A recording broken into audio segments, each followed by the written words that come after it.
अवर्ण शक्ति हो गई, ढांप लिया इहने। जदों बाल्टी चुक दिती तो चानण हो गया। हुण अपने मनां दे उत्ते अवर्ण शक्ति है इस वक्त अज्ञान दी। लोग कहते रब दिखाओ कित्थे है, ऐदा किद्दां दिखा दईए। वो अंदर जिहड़ी अवर्ण शक्ति है वो सिमरन बिना दूर नहीं होनी। एवें दिख जाता रब, किते सौखा दिख जाता।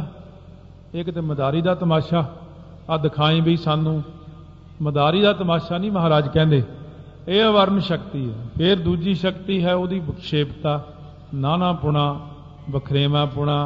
वो शक्ति करके आपां नूं दिखदा हाथी, घोड़े, जंगल, ये बंदे, ये दरख्त, मेरा तेरा, ये मेरा दोस्त है, ये मेरा दुश्मन है, ये मेरा, ये बगाना। ये शक्ति जिहड़ी है विक्षेप करके ही आपां नूं वखरेवें विच नजर आउंदा सारा कुछ। शक्त विखेप एही तिस माए, एक रूप किम जानत नाए। यही अज्ञान दी विक्षेप शक्ति है जिहदे करके आपां सारिਆਂ विच एक वाहिगुरू नूं देख नहीं सकते। वखरेवा साडे मनां दे अंदर यही शक्ति पैदा करती है। श्रवण मनन निध्यासन द्वारा, जब होयो सकियात उदारा। हुण इहदे लई आपां नूं इह कट्टणियां पैंदियां अवर्ण शक्ति, विक्षेपता शक्ति। उही गल इत्थे आ गई, सुनिया फिर मनना फिर कमाउणा। देखो महाराज जी ने इन्ना वड्डा विदांत दो पंक्तियां च रख दिता सामने। सुनिया, मन्निया, मन कीता भाओ, अंतरगत तीर्थ मल नाओ। गावीऐ, सुणीऐ, मन रखीऐ भाओ, दुख पर हर सुख घर लै जाए। इन्ने विच ये सारियां मल, विखेप, अवर्ण शक्तियां कट दित्तियां। ये पुराना रिवाज सी, सतयुग विच बहुत औखा काम सी। वो गल प्रमाण वजों कि लोग पहलां पैदल जांदे सी, जिथे गड्डे ते जांदे सी, फिर घोड़े ते जाण लग पे, कारां बसां आ गईयां, हुण तां जहाज है। सो जिवें कहंदे ने चींटी है, चींटी मार्ग, एक दरख्त के उत्ते कीड़ी ने चढ़ना है, हौली हौली करके मसां ही वो टीसी ते गई है। एक पंछी आया, उन्हें खंभ जे मारे, और साडे देखदी एकदम आके दरख्त के उत्ते बैठ गया। सो ये जिहड़ा सतयुग, त्रेता ते द्वापर दे विच धुरकी बाणी नहीं सी मिली। सुर नर मुन जन अमृत खोजदे, सो अमृत गुर ते पाया। पाया अमृत गुर किरपा कीनी, सच्चा मन वसाया। जी जंत सब तुध उपाय, एक वेख परसण आया। लब लोभ अहंकार चूका, सतगुरु भला भाया। कह नानक जिसनों आप तुठा, तन अमृत गुर ते पाया। वो जिहड़ा पहलियां युगां विच सी चींटी मार्ग सी, कीड़ी वाला रस्ता, हौली हौली कीड़ी चलदी है। उदों लोकां कोल ये शक्तियां काबू किसे किसे तो आउंदियां सी। पर जद गुरु नानक देव जी ने दर्शन बख्शे संसार नूं, धुरकी बाणी आई, तिन सगली चिंत मिटाई। और गुरबाणी दे नाल महाराज कहने सारा कुछ इन्ना सौखा कर दिता तुहाडा। तुसीं कहोगे पहलां लोग लख लख वारा तपस्या करते सी जी, लोग पहलां पुट्ठे लमकदे सी जी। वो जिवें ब्राह्मण आया सी तीजे पातशाह कोले, तुहाडे सिख तां बस सवेरे उठदे आ, बाणी पढ़ते हैं, जां लंगर वरताउंदे हैं, भांडे मांजते हैं। ये कोई उहो जिहा काम तां करदे ही नहीं गे। पानी च खड़ना, पुट्ठे लटकना, इन्हां कोल रिद्धियां सिद्धियां किवें आउणगीਆਂ। महाराज कहंदे वो उन्हां युगां का धर्म है भाई। हुण साडे समय विच ब्रह्म बिंद है, तिसदा ब्रह्मत्र है। एक शब्द लिव लाए, नवनिधि 18 सिद्धि पिछे लगियां फिरै, जो हर हिरदय सदा वसाए।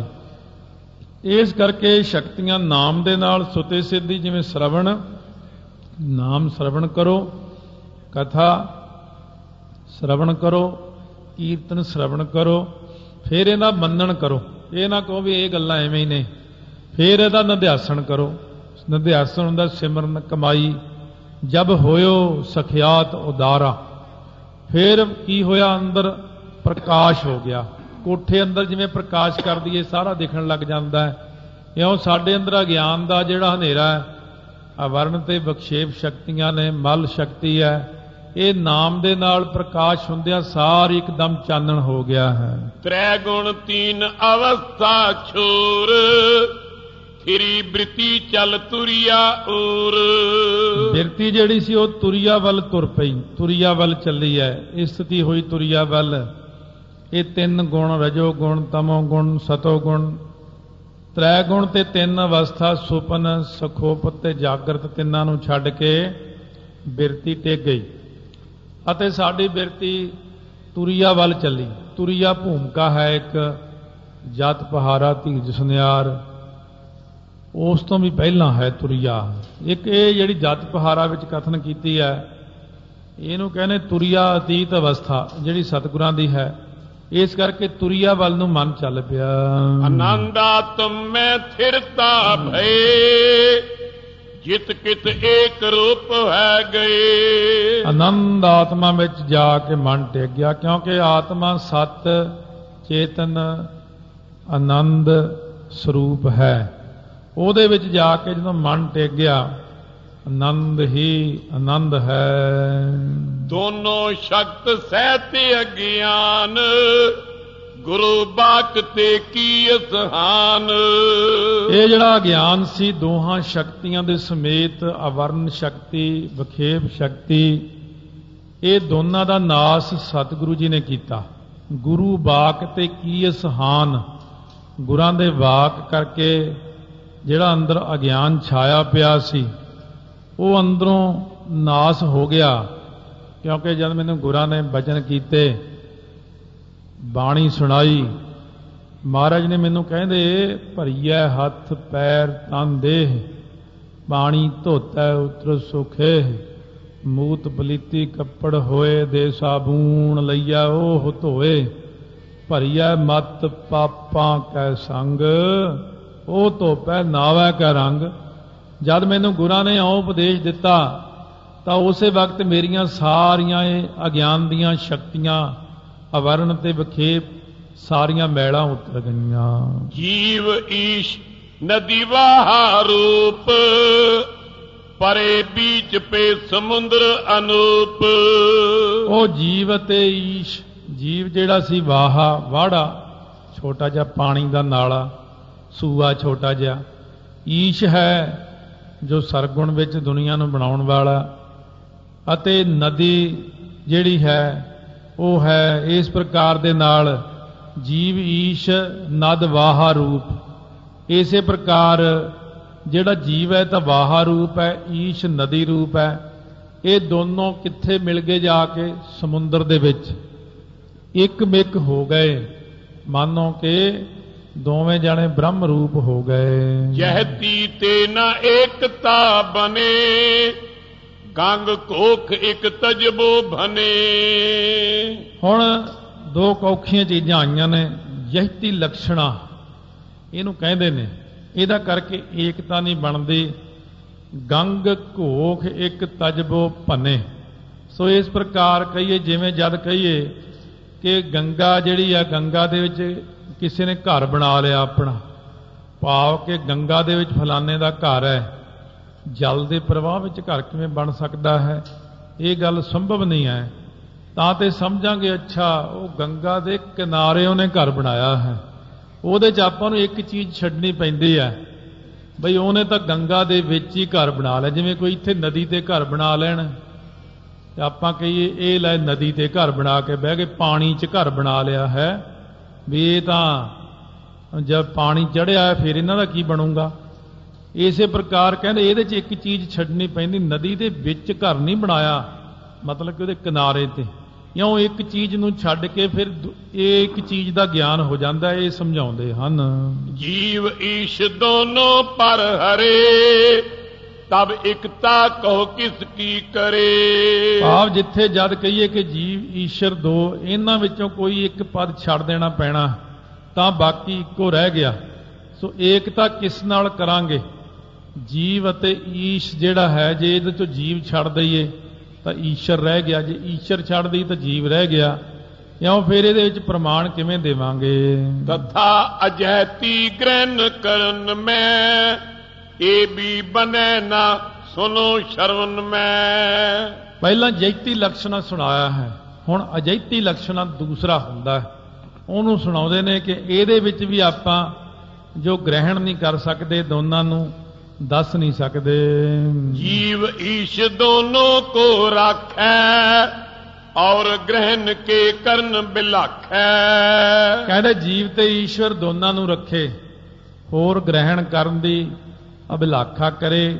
ਉਹ ਪ੍ਰਮਾਣ ਇੱਕ ਦੇਣਾ ਪੈਂਦਾ ਹੈ। ਆਪਾਂ ਕਹੀਏ ਲਾਲ ਰੰਗ ਦੌੜਿਆ ਜਾ ਰਿਹਾ, ਇਹ ਲਾਲ ਰੰਗ ਕੀ? ਲਾਲ ਦੌੜਿਆ ਜਾ ਰਿਹਾ। ਕਹਿੰਦਾ ਲਾਲ ਕੀ ਦੌੜਿਆ ਜਾ ਰਿਹਾ? ਕਹਿੰਦੇ ਘੋੜਾ। ਅੱਛਾ ਫਿਰ ਪੂਰਾ ਸੈਂਟੈਂਸ ਨਹੀਂ ਨਾ ਪੂਰਾ ਹੋਇਆ। ਉਹ ਲਾਲ ਦੌੜਿਆ ਜਾ ਰਿਹਾ ਨਹੀਂ, ਲਾਲ ਘੋੜਾ ਦੌੜਾ ਜਾ ਰਿਹਾ ਹੈ। ਉਹਨੇ ਇੱਕ ਅੱਖਰ ਕਿਹਾ, ਆਪਾਂ ਨੂੰ ਦੂਜਾ ਅੱਖਰ ਕੋਲੋਂ ਲਾਉਣਾ ਪਿਆ ਹੈ, ਇਸ ਕਰਕੇ ਲਾਲ ਘੋੜਾ ਦੌੜਿਆ ਜਾਂਦਾ ਹੈ। ਸੋ ਇਸ ਪ੍ਰਕਾਰ ਇੱਥੇ ਜਿਹੜਾ ਘੋੜਾ ਅੱਖਰ ਆਪਾਂ ਨੂੰ ਕੋਲੋਂ ਪਾਉਣਾ, ਕਿਉਂਕਿ ਲਾਲ ਰੰਗ ਤਾਂ ਦੌੜਦਾ ਨਹੀਂ, ਲਾਲ ਘੋੜਾ ਦੌੜਦਾ ਨਹੀਂ। ਸੋ ਇਸ ਪ੍ਰਕਾਰ ਦੇ ਨਾਲ ਲਾਲ ਘੋੜਾ ਦੌੜਦਾ ਹੈ ਤੇ ਲਾਲ ਰੰਗ ਨਹੀਂ ਦੌੜਦਾ ਕੱਲਾ। ਇਹ ਅਜੈਤੀ ਲੱਛਣ ਹੈ ਜਿੱਥੇ ਵਾਚਿਆ ਅਰਥ ਨਾਲ ਕੁਝ ਅਧਿਕ ਰਲਾਉਣਾ ਪਵੇ। ਇੱਕ ਹੁੰਦੇ ਨੇ ਇਹਦੇ ਵਿੱਚ ਅਰਥਾਂ ਦੀ ਗੱਲ ਹੈ, ਵਾਚਿਆ ਅਰਥ। ਜਦੋਂ ਆਪਾਂ ਵਾਚਿਆ ਕਰਦੇ ਹਾਂ ਤਾਂ ਅਰਥ ਦਾ ਭਾਵ ਹੈ। ਸੋ ਇਸੇ ਪ੍ਰਕਾਰ ਜਦੋਂ ਆਪਾਂ ਵਾਚਕ ਕਹਿੰਦੇ ਆ ਉਦੋਂ ਪੰਕਤੀ ਹੁੰਦੀ ਹੈ। ਵਾਚਕ ਪੰਕਤੀ, ਵਾਚਿਆ ਹੁੰਦਾ ਉਹਦਾ ਅਰਥ। ਇਉਂ ਜਦੋਂ ਆਪਾਂ ਕਹਿੰਦੇ ਆ ਤੂੰ, ਸੋ ਤਵੰਗ ਪਦ, ਅਸ ਪਦ, ਇਹ ਪਿੱਛੇ ਪਹਿਲਾਂ ਆ ਚੁੱਕੇ ਨੇ, ਸਮਝਾਏ ਵੀ ਸੀ। ਤਾਂ ਤਤ ਪਦ, ਇਹ ਤਿੰਨ ਨੇ। ਤਵੰਗ ਪਦ ਦਾ ਅਰਥ ਹੈ ਜੀਵ। ਤੂੰ ਦਾ ਅਰਥ ਜਿਹੜਾ ਹੈ ਉਹ ਵਾਚਕ ਹੈ। ਇਹ ਵਾਚਕ ਦਾ ਵਾਚਿਆ ਕਿਹੜਾ ਹੈ? ਜੀਵ। ਇਸੇ ਪ੍ਰਕਾਰ ਇਹ ਜਿਹੜਾ ਹੈ ਅਸਪਦ, ਇਹ ਬ੍ਰਹਮ ਹੈ। ਇਸੇ ਪ੍ਰਕਾਰ ਤਤ ਪਦ ਹੈ, ਈਸ਼ਵਰ ਹੈ। ਇਹਨਾਂ ਦੇ ਗਾਂ ਅਰਥ ਬਣ ਜਾਂਦੇ ਨੇ। ਇਉਂ ਕਹਿੰਦੇ ਜੋ ਵਾਚਕ ਦਾ ਵਾਚਿਆ ਕਰਨਾ ਹੈ, ਭਾਵ ਇਹਦਾ ਅਰਥ ਬਣਾ ਕੇ ਅੱਗੇ ਦੱਸਣਾ ਪੈਂਦਾ ਹੈ, ਨਹੀਂ ਤਾਂ ਬ੍ਰਹਮ ਦਾ ਲੱਛਣ ਹੋ ਨਹੀਂ ਸਕਦਾ।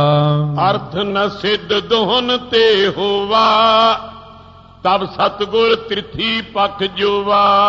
ਜਦੋਂ ਅਰਥ ਦੋਵਾਂ ਤੋਂ ਸਿੱਧ ਨਾ ਹੋਇਆ, ਕੱਲੇ ਜੀਵ ਤੇ ਈਸ਼ ਤੋਂ ਅਰਥ ਪੂਰਾ ਸਿੱਧ ਨਹੀਂ ਹੁੰਦਾ।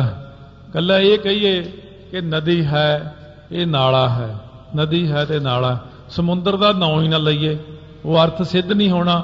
ਇਸ ਕਰਕੇ ਤੀਜੀ ਚੀਜ਼ ਰਲਾਉਣੀ ਪੈਣੀ ਹੈ। ਲੱਛਣਾ ਦੋਨ ਮਿਲਾਏ ਵਿਚਾਰਾ, ਭਾਗ ਤਿਆਗ ਤੇ ਨਾਮ ਹੀ ਉਚਾਰਾ। ਸੋ ਹੁਣ ਦੋਵੇਂ ਲੱਛਣਾਂ ਨੂੰ ਮਿਲਾ ਕੇ ਵਿਚਾਰ ਕੀਤੀ ਹੈ। ਜੀਵ ਈਸ਼ਵਰ ਦੀ ਏਕਤਾ ਕਰਨ ਦਾ ਅਰਥ ਹੁਣ ਸਿੱਧ ਹੋਇਆ। ਕਹਿੰਦੇ ਭਾਗ ਤਿਆਗ ਇਹਦਾ ਨਾਮ ਹੈ। ਇਹ ਜਿਵੇਂ ਜੈਤੀ ਤੇ ਅਜੈਤੀ ਲੱਛਣ ਆਏ ਸੀ, ਇਸੇ ਪ੍ਰਕਾਰ ਤੀਜੀ ਚੀਜ਼ ਭਾਗ ਤਿਆਗ, ਜਿਹੜੀ ਇਹਦੇ ਵਿੱਚ ਤੀਜਾ ਪੱਖ ਦੇਖਣਾ ਪੈਂਦਾ ਆਪਾਂ ਨੂੰ। ਇਕਤਾ ਕਰਨ ਅਰਥ ਪਾ ਸਿੱਧ, ਸ਼ਰੋਤਾ ਸੁਨੋ ਕਹਿਓ ਜਿਮ ਬ੍ਰਿਧ। ਜਿਵੇਂ ਬਜ਼ੁਰਗਾਂ ਨੇ ਕਿਹਾ ਹੈ ਕਿ ਇਕਤਾ ਦੇ ਵਿੱਚ ਅਰਥ ਜਿਹੜਾ ਸਿੱਧ ਕਿਵੇਂ ਕਰੀਦਾ ਹੈ, ਜੀਵ ਈਸ਼ਵਰ ਦੀ ਏਕਤਾ ਕਰਨ ਦਾ ਅਰਥ ਸਿੱਧ ਕਿਵੇਂ ਕਰਾਂ, ਇਹ ਬਿਰਧਾਂ ਨੇ ਜਿਵੇਂ ਕਿਹਾ ਹੈ। ਜੀਵ ਵਾਚ ਕਰ ਹੈ ਅਲਪਗ, ਈਸ਼ਰ ਵਾਚੈ ਅਹੈ ਸਰਬੱਗ। ਕਿਉਂਕਿ ਜਿਹੜਾ ਆਪਾਂ ਨੇ ਕਿਹਾ ਸੀ ਪਹਿਲਾਂ ਵਾਚਕ, ਇੱਕ ਵਾਚਕਤਾ ਹੈਗਾ ਤਵੰਗ ਪਦ, ਤੋ ਇਹ ਤੋਂ ਭਾਵ ਹੈ ਜੀਵ। ਜੀਵ ਤਾਂ ਹੈਗਾ ਅਲਪਗ, ਬਿਲਕੁਲ ਹੀ ਅਲਪ ਗਿਆਤਾ। ਅਤੇ ਜਿਹੜਾ ਈਸ਼ਵਰ ਹੈ ਇਹਦਾ ਵਾਚਿਆ ਕੀ ਹੈ? ਇਹ ਸਰਬੱਗ ਹੈ ਤਾਂ ਇਹ ਦੋ ਜਾਣੇ, ਪਰ ਤੀਜੀ ਚੀਜ਼ ਹਲੇ ਇਹਨਾਂ ਵਿੱਚ ਆ ਕੇ ਰਲੀ ਨਹੀਂ ਹੈ। ਜਨਮ ਮਰਨ ਉਰਮੀ ਤਨ ਦੋਏ, ਛੁਦਾ ਤ੍ਰਿਖਾ ਪ੍ਰਾਣਨ ਕੀ ਹੋਏ। ਹੁਣ ਇਹਦੇ ਵਿੱਚ ਦੱਸਦੇ ਨੇ ਜਿਹੜਾ ਨਾ ਜੀਵ ਇਹ ਤਾਂ ਅਲਪੱਗ ਹੈ ਅਤੇ ਈਸ਼ਵਰ ਜਿਹੜਾ ਹੈ ਇਹ ਸਰਬੱਗ ਹੈ। ਇਹ ਜਿਹੜਾ ਜੀਵ ਹੈ ਇਹਦੇ ਵਿੱਚ ਕੀ ਅਲਪੱਗਤਾ ਜੀ? ਕਹਿੰਦੇ ਜਨਮ ਮਰਨ ਇਹ ਖੱਡਾਂ ਨੇ, ਇਹਦੇ ਵਿੱਚ ਘਾਟਾਂ ਨੇ। ਜੀਵ ਦਾ ਜਨਮ ਮਰਨ ਹੁੰਦਾ ਹੀ ਰਹਿੰਦਾ ਹੈ ਸਰੀਰ ਕਰਕੇ। ਇਹ ਫਿਰ ਛੁਦਾ ਤ੍ਰਿਖਾ, ਭੁੱਖ ਤੇ ਪਿਆਸ ਪ੍ਰਾਣਾਂ ਦਾ ਧਰਮ ਹੈ। ਇਹ ਵੀ ਅਲਪੱਗਤਾ ਹੈ ਜੀਵ ਦੀ। ਹਰਕ ਸੋਗ ਮਨ ਕੀ ਪਹਿਚਾਨ, ਇਨ ਖਟ ਸਹਿਤ ਜੀਵ ਕੋ ਮਾਨ। ਇਹ 6 ਲੱਛਣ ਨੇ ਜੀਵ ਵਿੱਚ ਘਾਟੇ ਵਾਲੇ।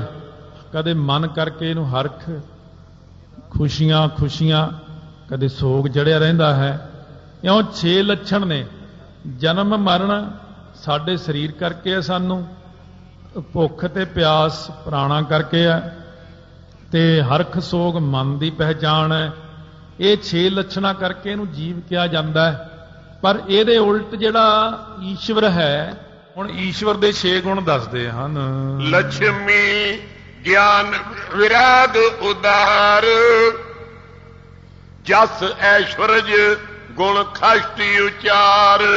ਉਹ ਜਿਹੜਾ ਈਸ਼ਵਰ ਹੈ ਉਹਦੇ ਵਿੱਚ ਕੀ ਕੀ ਹੈ? 6 ਗੁਣ ਕਿਹੜੇ ਕਿਹੜੇ ਨੇ? ਉਹਦੇ 'ਚ ਇੱਕ ਤਾਂ ਲక్ష్ਮੀ ਹੈ, ਇੱਕ ਉਹਦੇ 'ਚ ਗਿਆਨ ਹੈ, ਤੀਸਰਾ ਉਹਦੇ 'ਚ ਵਿਰਾਗ ਹੈ, ਚੌਥਾ ਉਦਾਰ, ਖੁੱਲੇ ਵੱਡੇ ਦਿਲ ਵਾਲਾ ਹੈ। ਕੋਈ ਭਾਵੇਂ ਕੁਛ ਕਰੀਏ ਰੋਟੀ ਦੇਣੀ ਆ ਉਹਨੇ, ਭਾਵੇਂ ਕਿੱਡਾ ਹੀ ਪਾਪੀ ਹੋਵੇ ਰੋਟੀ ਤਾਂ ਸਭ ਨੂੰ ਦਿੰਦਾ, ਖੁੱਲੇ ਦਿਲ ਵਾਲਾ। ਫਿਰ ਉਹਦਾ ਜਸ ਹੈ, ਜਸ ਹੀ ਜਸ ਹੈ ਉਹਦਾ ਚਾਰੇ ਪਾਸੇ, ਐਸ਼ਵਰਜ ਹੈ। ਤੇ ਇਹ ਜਿਹੜੇ ਨੇ ਗੁਣ 6 ਈਸ਼ਵਰ ਦੇ ਵਿੱਚ ਹਨ। ਜੀਵਨ ਮੈਂ ਇਨਕੋ ਕਿਤ ਅੰਸ਼, ਈਸ਼ਰ ਬਿਖੈ ਖਸ਼ਟ ਸਰਬੰਗ। ਕਹਿੰਦੇ ਜੀਵਾਂ ਦੇ ਵਿੱਚ ਮਿਲਦੇ ਨੇ ਕਿਤੇ ਕਿਤੇ, ਕਿਸੇ ਕਿਸੇ ਜੀਵ 'ਚ ਮਾੜੇ ਮੋਟੇ ਲੱਛਣ ਮਿਲ ਜਾਂਦੇ ਨੇ। ਉਹਨੂੰ ਆਪਾਂ ਕਹਿੰਦੇ ਆ ਬੰਦਾ, ਇਹ ਤਾਂ ਆਪਾਂ ਫਿਰ ਸੁਤੇ ਹੀ ਕਹਿੰਦੇ ਆ ਇਹ ਬੰਦਾ ਤਾਂ ਰੱਬ ਵਰਗਾ ਹੈ, ਇਹ ਬੰਦਾ ਤਾਂ ਬੜਾ ਅੱਛਾ ਹੈ, ਇਹ ਬੰਦਾ ਤਾਂ ਬੜਾ ਚੰਗਾ ਹੈ, ਕਿਉਂਕਿ ਜਿਹਦੇ 'ਚ ਇਹੋ ਜਿਹੇ ਗੁਣ ਮਿਲ ਜਾਣ। ਇਸ ਕਰਕੇ ਈਸ਼ਵਰ ਦੇ ਵਿੱਚ ਇਹ ਸਾਰੇ ਹੀ ਹਨ। ਜਾਂ ਤੇ ਸ੍ਰਿਸ਼ਟੀ ਉਪਾਵਨ ਪਾਰਨ, ਨਾਸ਼ਨ ਕਰਨ ਈਸ਼ ਤ੍ਰੈ ਕਾਰਨ। ਹੁਣ ਈਸ਼ਵਰ ਦੇ ਵਿੱਚ 3 ਕਾਰਨ ਦੇਖ ਲਓ ਹੋਰ ਕਿਹੜੇ ਕਿਹੜੇ ਨੇ। ਇੱਕ ਤਾਂ ਸ੍ਰਿਸ਼ਟੀ ਪੈਦਾ ਕਰਨੀ, ਇੱਕ ਇਹਦੀ ਪਾਲਣਾ ਕਰਨੀ, ਇੱਕ ਇਹ ਸ੍ਰਿਸ਼ਟੀ ਜਿਹੜੀ ਹੈ ਇਹਦਾ ਨਾਸ ਕਰਨਾ। ਇਹ ਤਿੰਨਾਂ ਦਾ ਕਾਰਨ ਵੀ ਈਸ਼ਵਰ ਹੀ ਹੈ। ਜੀਵ ਪਰਤੰਤਰ ਦੁਖੀ ਗੁਣਹੀਨ, ਕਿਮਤੋਂ ਇਨ ਕੀ ਇਕਤਾ ਲੀਨ। ਇਹ ਜਿਹੜਾ ਜੀਵ ਹੈ ਵਿਚਾਰਾ ਪਰਾਧੀਨ ਹੈ, ਪਰਾਏ ਅਧੀਨ ਹੈ, ਦੁਖੀ ਹੈ, ਗੁਣਾ ਤੋਂ ਹੀਣਾ ਹੈ। ਹੁਣ ਕਿੱਥੇ ਤਾਂ ਪੈਦਾ ਕਰਨ ਵਾਲਾ, ਪਾਲਣ ਵਾਲਾ, ਨਾਸ ਕਰਨ ਵਾਲਾ, ਉਹਦੇ 3 ਗੁਣ ਈਸ਼ਵਰ 'ਚ। ਇਹ ਜੀਵ ਦੇ ਅੰਦਰ ਪਰਾਧੀਨ ਹੈ, ਆਜ਼ਾਦ ਨਹੀਂ ਹੈ, ਇਹ ਕਰਮਾਂ ਦਾ ਬੰਨਿਆ ਹੋਇਆ, ਦੁਖੀ ਰਹਿੰਦਾ ਹਰ ਵਕਤ, ਗੁਣਾ ਤੋਂ ਹੀਣਾ ਹੈ। ਇਹਨਾਂ ਦੋਹਾਂ ਦੀ, ਈਸ਼ਵਰ ਦੀ ਤੇ ਜੀਵ ਦੀ ਏਕਤਾ ਕਿਵੇਂ ਕਰੀਏ? ਕਿਉਂਕਿ ਇਹ ਏਕਤਾ ਹੋ ਨਹੀਂ ਸਕਦੀ ਇਹਨਾਂ ਗੁਣਾਂ ਕਰਕੇ। ਵਾਚਿਆ ਵੇਖੈ ਇਕਤਾ ਨੈ ਜੋਏ, ਲਖਣਾ ਕਰੇ ਲੱਖ ਮੈਂ ਹੋਏ। ਜਦੋਂ ਆਪਾਂ ਵਾਚਿਆ ਕਰਾਂਗੇ ਇਹਨਾਂ ਦਾ, ਜੀਵ ਤਵੰਗ ਪਦ ਦਾ ਅਰਥ ਜੀਵ ਕਰਾਂਗੇ, ਇਸੇ ਪ੍ਰਕਾਰ ਜੇ ਕਰਾਂਗੇ ਕਿ ਇਹ ਈਸ਼ਵਰ ਹੈ, ਤਾਂ ਜੀਵ ਤੇ ਈਸ਼ਵਰ ਦਾ ਤਾਂ ਫਰਕ ਹੀ ਬਹੁਤ ਜ਼ਿਆਦਾ ਹੈ। ਇਹਨਾਂ ਨੂੰ ਆਪਾਂ ਕਿਵੇਂ ਕਹਿ ਸਕਦੇ ਕਿ ਇੱਕ ਰੂਪ ਨੇ ਇਹ ਕਿਵੇਂ ਬ੍ਰਹਮ ਹੋ ਸਕਦੇ ਨੇ? ਇਹ ਨਹੀਂ ਹੋ ਸਕਦੇ। ਦੁਖੀ ਪਰਤੰਤਰ ਅਲਪਤਾ ਜੀਵ, ਤੀਨੋਂ ਤਜ ਪਾਛੈ ਜੋ ਥੀਵ। ਇਸ ਕਰਕੇ ਕਹਿੰਦੇ ਨੇ ਜੀਵ ਦਾ ਹੁਣ ਆਪਾਂ ਨੂੰ ਕੁਝ ਛੱਡਣਾ ਪਵੇਗਾ। ਇੱਕ ਤਾਂ ਇਹਦਾ ਦੁਖੀ ਪੁਣਾ ਛੱਡ ਦਿਓ, ਇੱਕ ਜਿਹੜਾ ਇਹ ਪਤੰਤਰ ਹੈ, ਭਾਵ ਆਜ਼ਾਦ ਨਹੀਂ, ਇਹ ਗੁਲਾਮ ਜਿਹਾ ਹੀ ਹੈ ਕਰਮਾਂ ਦਾ। ਇੱਕ ਇਹਦੀ ਜਿਹੜੀ ਅਲਪਗਤਾ ਹੈ, ਇਹ ਜੀਵ ਦੀਆਂ ਤਿੰਨੋਂ ਛੱਡ ਦਿਓ। ਸਰਬਗਤਾ ਖਟ ਗੁਣ ਸੁਖ ਈਸ਼, ਤੀਨੋਂ ਤਜ ਪਛਾਤ ਰਹੀਸ। ਕਹਿੰਦੇ ਉਧਰੋਂ ਈਸ਼ਵਰ ਦੀ ਸਰਬਗਤਾ ਛੱਡ ਦਿਓ, ਜੀਵ ਦੀ ਅਲਪਗਤਾ ਛੱਡ ਦਿਓ, ਦੋਨਾਂ ਦੇ ਵਿੱਚੋਂ ਦੋਨਾਂ ਚੀਜ਼ਾਂ ਇੱਕ ਪਾਸੇ ਕਰ ਦਿਓ। ਈਸ਼ਵਰ ਦੇ 6 ਗੁਣ ਛੱਡ ਦਿਓ। ਤਾਂ ਇਸੇ ਪ੍ਰਕਾਰ ਇਹ ਜਿਹੜੇ ਗੁਣ ਨੇ ਨਾ ਈਸ਼ਵਰ ਵਿੱਚ, ਉਹ ਛੱਡ ਕੇ, ਜੀਵ ਦੀ ਅਲਪਗਤਾ ਛੱਡ ਕੇ, ਉਹਦੀ ਸਰਬਗਤਾ ਛੱਡ ਕੇ, ਉਹਦੇ ਵਿੱਚ ਅਸਲੀ ਚੀਜ਼ ਲੱਭੋ। ਅਸਲ ਦੋਨਾਂ ਵਿੱਚ ਕੌਣ ਬੈਠਾ ਹੈ, ਉਹ ਚੀਜ਼ ਦੇਖਣੀ ਆਪਾਂ ਨੇ। ਸੱਚ ਦਾ ਆਨੰਦ ਦੋਹਨ ਮੈਂ ਰਿਓ, ਜਾਂ ਤੇ ਇਕਤਾ ਦੋਨੋਂ ਲਿਓ। ਉਹ ਜਿਹੜਾ ਸੱਚ ਸਰੂਪ ਹੈ ਨਾ, ਸਤ ਚੇਤਨ ਆਨੰਦ, ਹੁਣ ਉਹ ਦਿਖਣਾ ਆਪਾਂ ਨੂੰ। ਜਦ ਤੱਕ ਆਪਾਂ ਇਹ ਦੇਖਦੇ ਰਹੇ ਕਿ ਇਹ ਜੀਵ ਤਾਂ ਵਿਚਾਰਾ ਔਗੁਣਾਂ ਦਾ ਮਾਰਿਆ ਹੈ, ਜੇ ਆਪਾਂ ਬਾਹਰੋਂ ਔਗੁਣ ਦੇਖਦੇ ਰਹੇ, ਨਹੀਂ ਆਪਾਂ ਔਗੁਣ ਨਹੀਂ ਦੇਖਣੇ, ਆਪਾਂ ਇਹ ਦੇਖਣਾ ਕਿ ਜੀਵ ਦੇ ਵਿੱਚ ਜੋਤ ਹੈ। ਉਹ ਜਿਹੜਾ ਈਸ਼ਵਰ ਹੈ ਨਾ, ਉਹਦੇ ਵਿੱਚ ਵੀ ਜੋਤ ਹੈ। ਤੀਜਾ ਬ੍ਰਹਮ ਹੈ, ਉਹ ਹਲੇ ਬਾਅਦ ਚ ਆਉਣੀ ਗੱਲ। ਇਹ ਦੋਨਾਂ ਦੀ ਪਹਿਲਾਂ ਏਕਤਾ ਕਰੀਏ ਆਪਸ ਵਿੱਚ। ਕਹਿੰਦੇ ਦੋਨਾਂ ਦੇ ਵਿੱਚ ਜਦ ਆਪਾਂ ਜੋਤ ਦੇਖੀ, ਉਹਦੇ ਵਿੱਚ ਵੀ ਸਤ ਚੇਤਨ ਆਨੰਦ ਹੈ, ਜੀਵ ਦੇ ਵਿੱਚ ਤੇ ਈਸ਼ਰ ਵਿੱਚ ਵੀ ਸਤ ਚੇਤਨ ਆਨੰਦ ਹੈ, ਤਾਂ ਆਪਾਂ ਨੂੰ ਦੋਨੋਂ ਇੱਕੋ ਹੀ ਮਹਿਸੂਸ ਹੋਣਗੇ। ਜਥਾ ਅਗਨ ਕੇ ਗੁਣ ਹੈ ਤੀਨ, ਦਾਹਕ ਉਸ਼ਨ ਪ੍ਰਕਾਸ਼ਕ ਚੀਨ। ਹੁਣ ਕਹਿੰਦੇ ਅੱਗ ਦੇ ਗੁਣ ਨੇ 3। ਇਹਨਾਂ ਦੇ ਵਿੱਚ ਇੱਕ ਤਾਂ ਅੱਗ ਦਾ ਗੁਣ ਹੈ ਪਹਿਲਾਂ ਸਾੜਨਾ, ਜਿਹੜਾ ਨੇੜੇ ਆ ਕੇ ਹੱਥ ਵਿੱਚ ਪਾਊਗਾ ਉਹਨੂੰ ਅੱਗ ਸਾੜ ਦਿੰਦੀ ਹੈ। ਇੱਕ ਅੱਗ ਦੇ ਨੇੜੇ ਗਰਮੀ ਬੜੀ ਹੁੰਦੀ ਹੈ। ਤੀਜਾ ਕੰਮ ਅੱਗ ਦਾ ਚਾਨਣਾ ਕਰਨਾ। ਇਹ 3 ਗੁਣ ਅੱਗ ਦੇ ਵਿੱਚ ਸਦਾ ਹੀ ਰਹਿੰਦੇ ਹਨ। ਕਿਸੀ ਅਗਨ ਕੇ ਤੀਨੋ ਰੂਪ, ਬਨ ਦੋ ਦੀਪ ਮਸਾਲ ਅਨੂਪ। ਉਸੇ ਅਗਨ ਦੇ ਹੁਣ 3 ਰੂਪ ਹੋਰ ਨੇ। ਇੱਕ ਬਨ ਦੌ ਅਗਨੀ, ਜਿਹੜੀ ਜੰਗਲ ਨੂੰ ਅੱਗ ਲੱਗਦੀ ਹੈ। ਬੜਾ ਲੰਬਾ ਭਿਆਨਕ ਸੀਨ ਹੁੰਦਾ ਜਦੋਂ ਜੰਗਲ ਨੂੰ ਅੱਗ ਲੱਗ ਜਾਂਦੀ ਹੈ। ਕਈ ਮੀਲਾਂ ਤੱਕ ਅੱਗ ਹੀ ਅੱਗ, ਆਕਾਸ਼ ਵਿੱਚ ਅੱਗ ਹੀ ਅੱਗ ਹੋ ਜਾਂਦੀ ਹੈ। ਇੱਕ ਰੂਪ ਤਾਂ ਇਹ ਹੈ। ਫਿਰ ਦੂਸਰਾ ਰੂਪ ਹੈ ਦੀਵਾ, ਦੀਵੇ ਵਿੱਚ ਵੀ ਅੱਗ ਹੀ ਹੁੰਦੀ ਹੈ। ਤੀਜਾ ਰੂਪ ਹੈ ਮਸਾਲ, ਉਹ ਥੋੜੀ ਜਿਹੀ ਵੱਡੀ ਹੁੰਦੀ ਹੈ। ਇਸ ਪ੍ਰਕਾਰ ਦੇ ਨਾਲ ਇਹ 3 ਰੂਪ ਹੋ ਗਏ। ਤ੍ਰੈ ਗੁਣ ਤੀਨੋ ਰੂਪ ਮਝਾਰ, ਈਸ਼ ਜੀਵ ਤਿਮ ਬ੍ਰਹਮ ਵਿਚਾਰ। ਕਹਿੰਦੇ 3 ਗੁਣ ਤਿੰਨਾਂ ਵਿੱਚ ਨੇ। ਕਿਹੜੇ? ਜਿਹੜੀ ਅੱਗ ਲੱਗੀ ਹੋਈ ਜੰਗਲ ਵਿੱਚ, ਉਹਦੇ ਵਿੱਚ ਵੀ ਇਹ ਚੀਜ਼ਾਂ ਨੇ। ਕਿਹੜੀਆਂ ਕਿਹੜੀਆਂ? ਸਾੜਨਾ, ਗਰਮੀ ਤੇ ਚਾਨਣਾ। ਦੀਵੇ ਵਿੱਚ ਵੀ ਸਾੜਨਾ, ਗਰਮੀ ਤੇ ਚਾਨਣਾ। ਇਸੇ ਤਰ੍ਹਾਂ ਮਸ਼ਾਲ ਵਿੱਚ ਵੀ ਸਾੜਨਾ, ਗਰਮੀ ਤੇ ਚਾਨਣਾ। ਇਹ ਤਿੰਨਾਂ ਵਿੱਚ ਇੱਕੋ ਹੀ ਲੱਛਣ ਢੁਕਦੇ ਨੇ। ਈਸ਼ ਜੀਵ ਤਿਮ ਬ੍ਰਹਮ ਵਿਚਾਰ।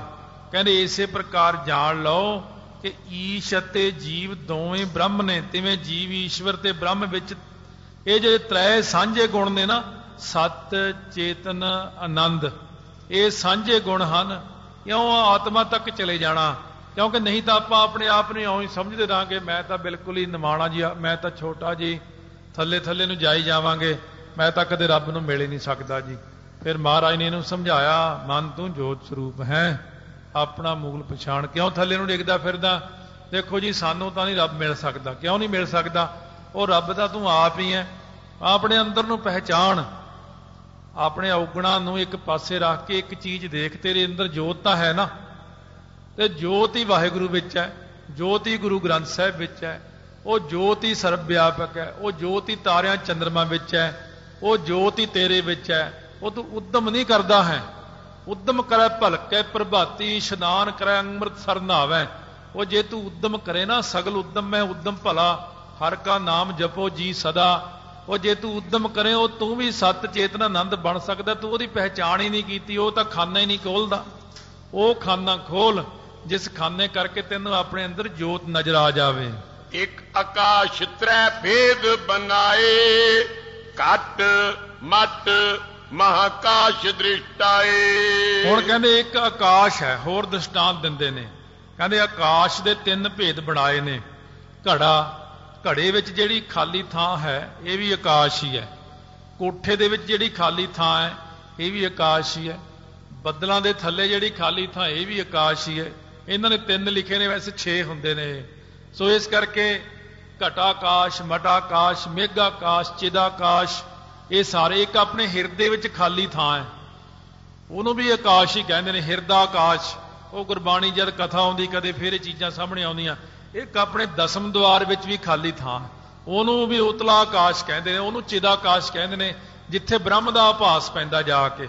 ਇਸ ਤਰ੍ਹਾਂ ਇਹ 6 ਚੀਜ਼ਾਂ, ਪਰ ਇੱਥੇ ਪ੍ਰਮਾਣ ਲਈ 3 ਹੀ ਵਰਤੀਆਂ ਨੇ। ਕਹਿੰਦੇ ਘੜੇ ਵਿੱਚ ਵੀ ਆਕਾਸ਼ ਹੈ, ਕੋਠੇ ਵਿੱਚ ਵੀ ਆਕਾਸ਼ ਹੈ, ਤੇ ਮਹਾਕਾਸ਼ ਆਕਾਸ਼ ਹੀ ਹੈ।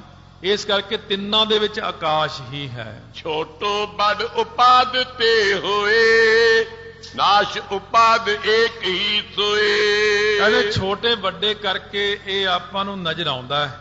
ਉਪਾਧੀ ਕਰਕੇ ਛੋਟਾ ਵੱਡਾ ਜਿਹੜਾ ਹੋ ਗਿਆ ਨਾ, ਛੋਟਾ ਪੁਣਾ ਵੱਡਾ ਪੁਣਾ, ਪਰ ਇਹ ਛੋਟਾ ਪੁਣਾ ਤੇ ਵੱਡਾ ਪੁਣਾ ਛੱਡ ਦਿਓ। ਕਹਿੰਦੇ ਉਹ ਜਿਹੜਾ ਬ੍ਰਹਮ ਹੈ ਘੜੇ ਵਿੱਚ ਵੀ ਹੈ, ਭਾਵ ਉਹ ਵਿਆਪਕ ਆਕਾਸ਼ ਕੋਠੇ ਵਿੱਚ ਵੀ ਹੈ, ਆਕਾਸ਼ ਵਿੱਚ ਵੀ ਹੈ, ਬੱਦਲਾਂ ਦੇ ਥੱਲੇ ਹੈ। ਜਦ ਉਪਾਧੀਆਂ ਨਾਸ ਹੋ ਗਈਆਂ, ਆਪਾਂ ਘੜੇ ਨੂੰ ਹੀ ਤੋੜ ਦਿੰਦੇ। ਡੰਡਾ ਮਾਰਦੇ ਘੜਾ ਟੁੱਟ ਗਿਆ, ਵਿੱਚ ਆਕਾਸ਼ ਲੀਨ ਹੋ ਗਿਆ। ਕੋਠਾ ਢਾ ਦਿੰਨੇ, ਕੋਠੇ ਵਿੱਚ ਜਿਹੜਾ ਆਕਾਸ਼ ਸੀ ਉਹ ਵੱਡੇ ਆਕਾਸ਼ ਵਿੱਚ ਲੀਨ ਹੋ ਗਿਆ। ਬੱਦਲ ਪਾਸੇ ਹੋ ਗਏ, ਉਹ ਮੇਘ ਆਕਾਸ਼ ਫਿਰ ਵੱਡੇ ਆਕਾਸ਼ ਵਿੱਚ ਲੀਨ ਹੋ ਗਿਆ। ਕਹਿੰਦੇ ਇਸੇ ਪ੍ਰਕਾਰ ਜੀਵ, ਈਸ਼ਵਰ ਤੇ ਤਿੰਨੇ ਜਿਹੜੇ ਨੇ ਬ੍ਰਹਮ, ਇਹ ਆਪਣਾ ਜੀਵ ਕੋਠਾ ਚ ਘੜਾ ਤੋੜੇ ਤੇ ਈਸ਼ਵਰ ਆਪਣਾ ਕੋਠਾ ਤੋੜੇ। ਇਹ ਦੋਨੋਂ ਬ੍ਰਹਮ ਵਿੱਚ ਮਿਲਦੇ ਮਿਲਦੇ ਜਾ ਕੇ ਵੱਡੇ ਸਮੁੰਦਰ ਰੂਪੀ ਬ੍ਰਹਮ ਵਿੱਚ ਲੀਨ ਹੋ ਜਾਂਦੇ ਹਨ। ਕਿਮ ਸਾਖਿਆਤਾਕਾਰ ਮੈਂ ਏਕ, ਰਹਿ ਨ ਭਾਵ ਬਵੇਕ। ਕਿਉਂ ਕਹਿੰਦੇ ਸਾਖਿਆਤਕਾਰ ਦੇ ਵਿੱਚ, ਜਿੱਥੇ ਸਾਖਿਆਤਕਾਰ ਹੁੰਦਾ ਨਾ ਪਰਮੇਸ਼ਰ, ਇਉਂ ਰਹਿ ਜਾਂਦਾ ਤੇ ਭਾਵ ਹੈ ਕਿ ਨਹੀਂ ਦਾ ਕਾਰਨ ਗਿਆਨ ਨਹੀਂ ਰਹਿੰਦਾ, ਸਾਰੀਆਂ ਗੱਲਾਂ ਹੀ ਮੁੱਕ ਜਾਂਦੀਆਂ ਨੇ। ਕਿਉਂ ਜਦ ਘੜਾ ਸੀ ਤਾਂ ਕਹਿੰਦੇ ਸੀ ਘੜਾ, ਜਦੋਂ ਹੈ ਸੀ ਤਾਂ ਕਹਿੰਦੇ ਸੀ ਘੜਾ ਹੈ, ਜਦੋਂ ਘੜਾ ਹੀ ਨਹੀਂ ਰਿਹਾ ਤਾਂ ਕੀ ਘੜਾ ਹੈ ਹੀ ਨਹੀਂਗਾ। ਕਹਿੰਦੇ ਮਾਟੀ ਹੋਈ ਏਕ, ਰੋਵਨ ਹਾਰੇ ਕੀ ਕਵਨ ਟੇਕ। ਬੁਝਰੇ ਗਿਆਨੀ ਮੂਆ ਹੈ ਕੌਣ, ਪਵਨ ਮਾਹੇ ਪਵਨ ਸਮਾਇਆ, ਜੋਤੀ ਮਾਹੇ ਜੋਤ ਰਲ ਜਾਇਆ। ਉਹ ਤਾਂ ਉਹਦੇ ਵਿੱਚ ਹੀ ਲੀਨ ਹੋ ਗਿਆ। ਉਹ ਕਿੱਧਰ ਗਿਆ? ਘੜਾ ਤੋੜਤਾ, ਕੋਠਾ ਢਾਤਾ। ਬ੍ਰਹਮੀ ਬ੍ਰਹਮ ਹੈ, ਉਹ ਉਪਾਧੀ ਕਰਕੇ ਕੋਠਾ ਕਹਿੰਦੇ ਸੀ। ਜਦ ਤੱਕ ਕੋਠਾ ਸੀ ਤਾਂ ਕੋਠਾ ਕਹਿੰਦੇ ਸੀ, ਜਦ ਤੱਕ ਘੜਾ ਸੀ ਤਾਂ ਘੜਾ ਕਹਿੰਦੇ ਸੀ। ਹੁਣ ਤਾਂ ਨਾ ਘੜਾ ਨਾ ਕੋਠਾ, ਸਭ ਗੋਬਿੰਦ ਹੈ, ਸਭ ਗੋਬਿੰਦ ਹੈ, ਗੋਬਿੰਦ ਬਿਨ ਨਹੀਂ ਕੋਈ। ਤਤੰ ਮਸੀ ਅਹੰਗ ਬ੍ਰਹਮਸਮੀ, ਇਕ ਰਸ ਬ੍ਰਿਤੀ ਨਾ ਉਤਤੈ ਭਰਮ। ਹੁਣ ਜਿਹੜਾ ਤਤਵੰ ਅਸੀ ਸੀ ਤੇ ਅੰਗ ਬ੍ਰਹਮਸਮੀ ਸੀ, ਇਹ ਇੱਕ ਰਸ ਬਿਰਤੀ ਚਲੀ ਗਈ। ਉੱਥੇ ਕੋਈ ਭਰਮ ਸਾਰੇ ਹੀ ਖਤਮ ਹੋ ਗਏ। ਪਹਿਲਾਂ ਤਾਂ ਸੀ ਕਿ ਉਹ ਬ੍ਰਹਮ ਮੈਂ ਹਾਂ, ਇਹ ਗੱਲ ਵੀ ਮੁੱਕ ਗਈ। ਕਿਉਂ ਤਾਂ ਅਸੀਂ ਤੇ ਵਿੱਚੇ ਰਲ ਕੇ ਦੋਵੇਂ ਜਾਣੇ ਲੀਨ ਹੀ ਹੋ ਗਏ। ਹੁਣ ਮੈਨੂੰ ਇਹ ਨਹੀਂ ਕਹਿਣਾ, ਕਹਿੰਦਾ ਮੈਨੂੰ ਕਹਿਣਾ ਨਹੀਂ ਪੈਂਦਾ ਕਿ ਉਹ ਮੈਂ ਉਹ ਬ੍ਰਹਮ ਹਾਂ ਜਾਂ ਮੈਂ ਮਨ ਤੂੰ ਜੋਤ ਸਰੂਪ। ਇਹ ਗੱਲਾਂ ਬਾਅਦ ਚ ਮੁੱਕ ਜਾਂਦੀਆਂ ਸਾਰੀਆਂ। ਜਿੱਥੇ ਜਾ ਕੇ ਸਿਰਫ ਆਤਮਾ ਹੀ ਆਤਮਾ ਹੈ, ਏਕਤਾ ਹੀ ਏਕਤਾ ਹੈ। ਇਸ ਪ੍ਰਕਾਰ ਦੇ ਨਾਲ ਕਹਿੰਦੇ ਤਿਆਗ ਲੱਖਣਾਂ ਅਨੁਸਾਰ ਬ੍ਰਹਮ ਆਤਮਾ ਦੀ ਏਕਤਾ ਆਪਾਂ ਨੇ ਕਰਨੀ ਹੈ।